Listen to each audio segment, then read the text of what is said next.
Hello, hello. Happy Monday. I hope that you are doing well and having a great start to your week. Today, I wanted to talk a little bit about moving through recovery and healing through trauma in relationship to change moving forward as you navigate. As a friendly reminder, my name is Sarah. I am a life and career coach with Metamorphosis 101. It is a life and career coaching service that aims to help creative professionals navigate through change to get to where they want to go. So if you're interested, check out metamorphosis101.me and learn a little bit more about how I support people. So the first step to healing as you move through recovery is one, to stay present and to stay grounded. Stay as mindful as possible. This is why integrating a daily meditation or a mindfulness practice into your routine can be very, very helpful, specifically if you are in a recovery phase or going through a major change and trying to navigate how to best deal with that. Now, the second step is to really forgive what happened.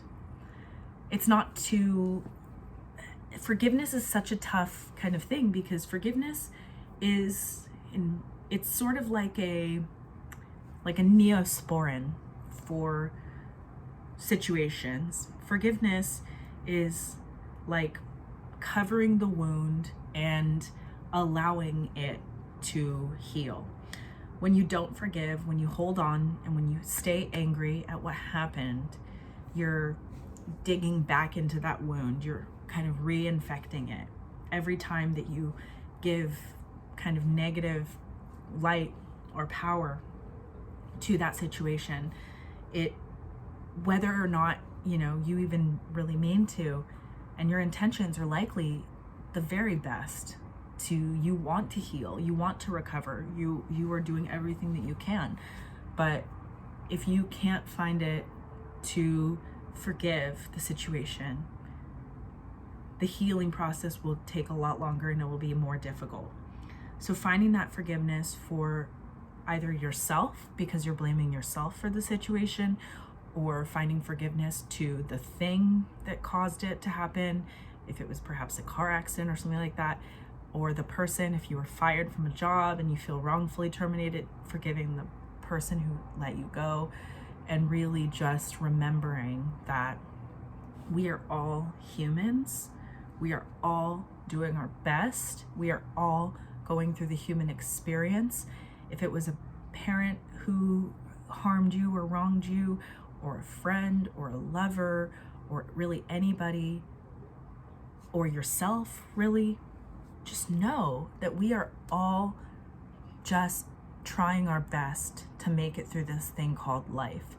When you can put yourself on an even playing field and try to really think compassionately, think empathetically, put yourself into the other person's shoes and think, even if it's something that you would never do and that they did to you and you feel really wronged by it, just try to put yourself into their shoes, and perhaps that can make it a little bit easier to process and to move through. Now, the third step is, I think, the most important step, and that is to ask for help. Often when we go through recovery, when we have a really hard thing happen to us, the last thing that we want to do is burden somebody else or get anybody else involved. We think that it's our thing that we have to deal with. It's our problem. It's up to me, right, to figure it out. But it's really not. It's not all your responsibility to figure it out. There are so many resources out there, trusted professionals, whether it's a coach like myself, an actual therapist, a nonprofit organization that helps folks through these situations, a suicide hotline, whatever it is. There are so many resources that are out there, and they are growing and growing and growing. As we go through this pandemic, there are more and more and more people being called to help others. So there has never been a better time right now than to find trusted professionals that can really help you. And asking for help, I want to add like a little asterisk here. Be very mindful and intentional about who you ask for help. Don't ask the wrong people. Don't refer to people that are going to diminish, tear down, or make the situation more difficult for you. Again, tons of free resources out there that can support. You just have to kind of Google in your area free resources for mental health support or for trauma recovery. Believe me, you can find it. You just have to put a little bit of effort, but don't just broadcast it. Don't look everywhere asking for help. Don't, put it out there in such a way that you're going to attract the wrong sort of advice. Ask for help from professionals, from really trusted friends and family, from non-judgmental sources that will help you get through it in a meaningful way. Now, I just wanted to end this video by saying, if you are going through a trauma, or if you're in recovery, or if you are going through a change or something tough, something difficult, and you're navigating it alone, I just want you to know that you are strong. You are so close to getting to where you want to go. I can feel it. I can sense it. I know it. You just have to take those next few steps to really get to where you want to go.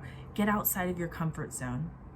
When you get outside of your comfort zone, that's when the magic really starts to come into your life. That's when serendipity will reward you. That's when people will come to you. The people that you've always wanted in your life will start coming to you when you step just a little bit outside of your comfort zone. And, the last step that I didn't write down here, but that I just want to mention is to have fun, to bring fun back into your life as much as you can.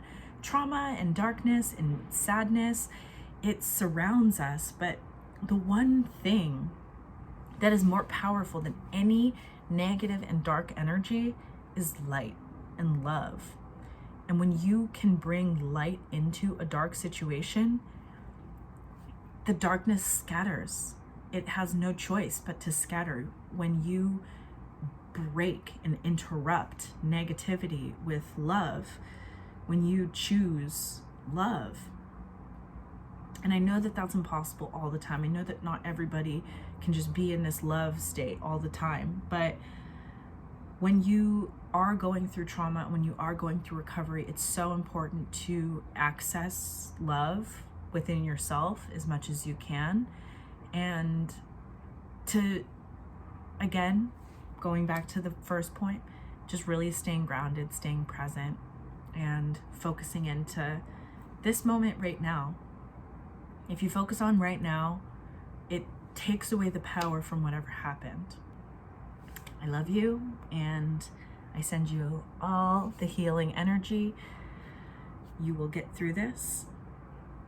The power is within you. I hope that you... I never know how to end videos. I don't know. I'll see you guys in the next one.